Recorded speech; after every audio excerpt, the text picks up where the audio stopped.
What have the students done wrong? Why are they being hounded? Why are students having to run away to safe houses? There's a transparency piece missing. And it's not a crime for someone to ask for transparency. You don't arrest a student or any official or a teacher who's asking for transparency. You give them the answers that they're looking for. So when we speak of responsibility, when we speak of accountability, when we speak of transparency, they're core pillars to ensuring that your university works. It deals with the culture around which everything is rolled out, all the programming. You can speak of education 5.0 until the cows come home.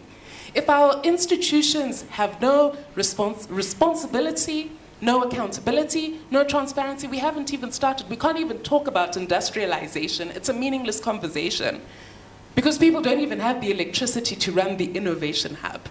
People are supposed to go and ideate and innovate, and yet in their engineering class, they don't have the basic equipment. They've been asked to master concepts in 3 weeks, and it's not working. No one is being responsible. No one is being accountable. No one is being transparent about what's not working. Thank you so much, Afadzai. And I always say knowledge is power. And as young people, the moment that you do not have enough knowledge on policies, strategies, and mechanisms that are in place, then you're dragging yourself behind. So you need to stand on a ground where you know your rights as a young person. So to you, Fadzai, as a follow-up person, what are some of the mechanisms and strategies in terms of governance and oversight that are in place to ensure that there is transparency, accountability in tertiary institutions? Thank you very much, Dynamite. That's a great question. I always say that the most important state institution is the citizens. If you don't know what you're entitled to, those who rule over you will get away with murder, literally. You have to know that you've got a constitutional right to further education. It's there in your constitution, read section 75. You have to know that you've got a right to academic freedom. It's not normal for students to be hounded like crazy just for asking for basic things. You've got the right to express yourself, to associate, to assemble, and to do all the things that students in normal universities do. You're not a prisoner when you're sitting in a university. And so what sort of platforms exist? I think some of the most important include your student representatives. But the trouble we're seeing in Zimbabwe is that students have been declared enemies. And I've always said to ministry officials, there is need, if we're going to solve the crisis in higher education, we have to make sure that the executive or the minister, the Ministry of Higher Education, and those who are in charge of our state universities, our tertiary colleges, all those institutions, repair their relationship.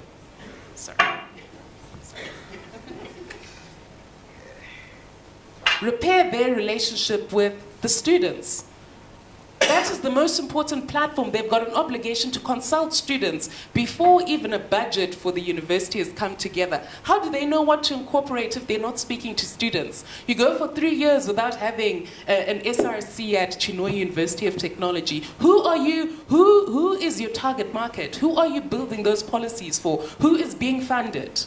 Who are you teaching if you can't even hear the voice of the students you're supposed to serve?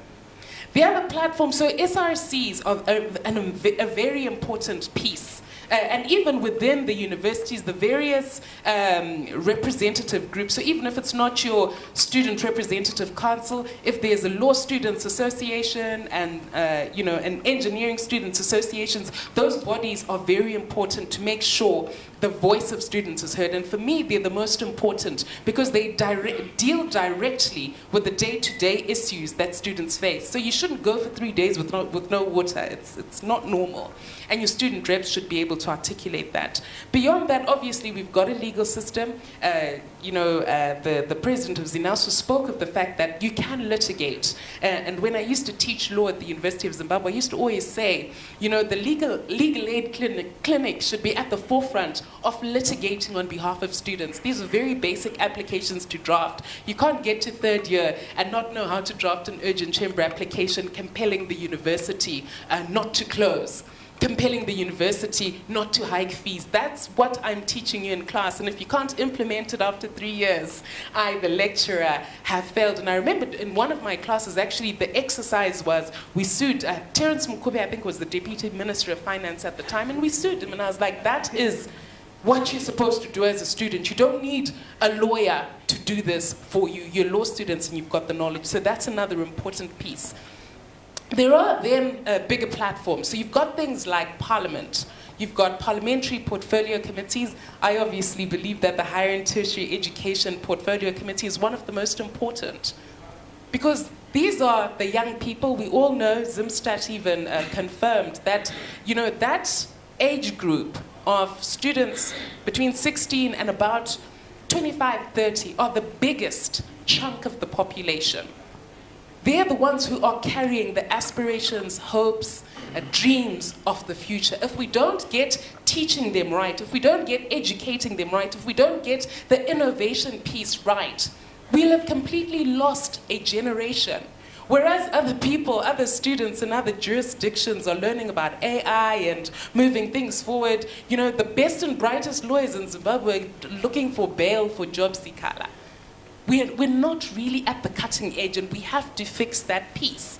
We have to fix the thinking, because if we don't get the thinking of the students who are learning right, they're going to be the people who then go into industry, and if we haven't sorted them out, we're going to have problems. We're going to then say, why is there no productivity in industry? Why is there no innovation in science? Why are there no jobs? Why is the service industry incompetent? It's because we won't have dealt with this. So please master how to petition your Higher and Tertiary Education Portfolio Committee. Work on those parliamentary petitions. You only need one person to do a petition. It doesn't matter if it's a case of water. It's a case of the fact that you don't have internet. Your SRCs, especially if you're ZINASU, you can bring a petition on behalf of all the universities together, because you can be a voice and say, look, there's a pattern of conduct that we're seeing in state universities where they're trying to stifle the voice of student reps. And what does Parliament have to do? Parliament has a constitutional and legal obligation to investigate your petition within 60 days, to call your deans in, to call your vice-chancellors in and ask what is going on, to call in evidence of ZINASU or whichever student organization and say what is going on, and to come up with a report that's then tabled before Parliament, made public with recommendations. That's the accountability piece that's there. So these are some of the tools that we could use. And I think we have to be a little bit more vocal as students. I mean, you've got the youth, you've got the energy, you've got the knowledge. There's no point mastering the Bill of Rights to the law students if you can't even understand that you've got free speech and the right to speak on your behalf. Where are the petitions from students? Where are students speaking up? Where are the online campaigns? I get that the democratic space is limited, but you have to think creatively as to how you push the student agenda forward. And as I've always said, even in the committee that I sit, student rights are a bipartisan issue. If there's no water at a university, it doesn't just attack a particular political party, it's everybody, including the lecturer, including even the dean, the vice-chancellor. They will have a non-functional toilet using a bucket. Imagine all that education. You say you're working towards a law degree and you're using a toilet that's, I mean, in our time there were Blair toilets. You can't have that at an institution of higher learning. You've got HIT, which is an institute of technology, and they're using a doorknob on their bus. Where is the technology? The disconnect between what's happening, what you say, you speak of innovation hubs, the bearer, pulp, this, that, but the very basic things that deal with your welfare, you're not answering to. So we really have to do a better job, especially as students. No one is going to advocate for you.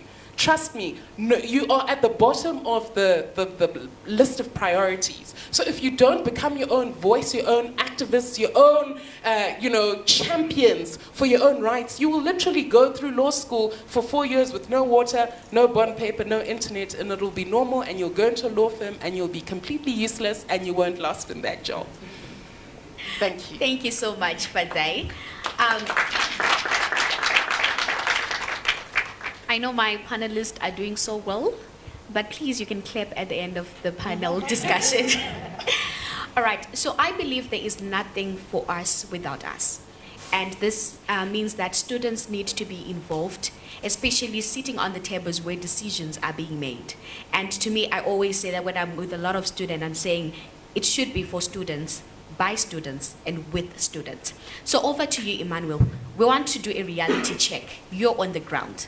How many young people, how many students know their rights? And how many of them know of these strategies and mechanisms that are put in place to ensure accountability and transparency?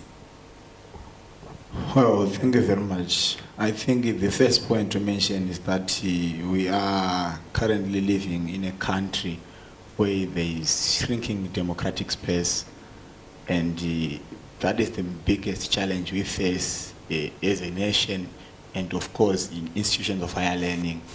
We have institutions which are now being taken as a political space. For one to be a dean of students, for one to be a vice chancellor at a certain institution, you must be able to radically raise his right fist. So it's a challenge where you have to depoliticize institutions of higher learning so that we can be able to realize and be able to articulate the challenges we face in those institutions. So there is a deliberate exclusion.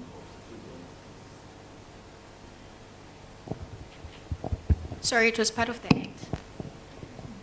Thank you. I think the mic was agreeing with me. So there is a deliberate exclusion of students in decision making in all institutions of higher learning. You have recently seen the trending issue of the University of Zimbabwe. 8 of our comrades have been deliberately excluded to participate in student representative council election for reasons which are not constitutional or legally guided. So there is a deliberate exclusion of student voice in institutions of higher learning. So it becomes difficult for student leaders to then account to the authorities, because you can barely get the financial reports of the institution, you can hardly get the budget of the institution. So at the end of the day, SRCs are there are there is in a form or in a certain way of museum display to say, no, we have SRC leaders at the University of Zimbabwe, but they are not there to speak on behalf of the students. They are not included in decision making. They are just there as leaders to just officialize the decision making of a certain institution. So that's the challenge number one we face in institutions of higher learning. So the solution to that such is to make sure that we depoliticize institutions of higher learning. For one to be a dean of students, it should be on merit, not because you are supporting political party A or B. For one to be a vice chancellor, it should be on merit, not because you are supporting a political party A or B. So when we do that, those officials will be able to deliberately include a student voice, because we remain the major stakeholder at all tertiary institutions as the students.